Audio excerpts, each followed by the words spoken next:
In this assessment, we're asked to synthesize the molecule on screen using the Stork enamine synthesis. The Stork enamine synthesis allows us to attach alkyl groups to the alpha carbon of ketones. And so the bond we're going to be making in this reaction is this one here. That gives us an idea of what ketone we would want to start with. We'll start with cyclohexanone. And we'll go ahead and draw cyclohexanone with the ketone pointing in the direction where it is.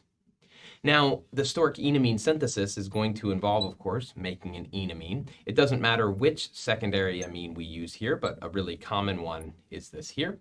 So we'll use that. I'm not going to show the mechanism, but the enamine we're going to create as a result of this will be as follows.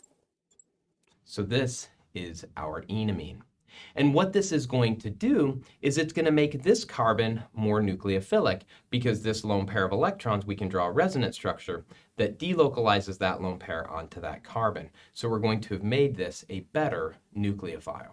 Well, with that better nucleophile, we can react it in an SN2 reaction with this chloroalkane with the trifluoromethyl group hanging off, and that's going to allow us to add a CH2, CH2, CF3, which is exactly what we needed to add over here, and it would add to this carbon.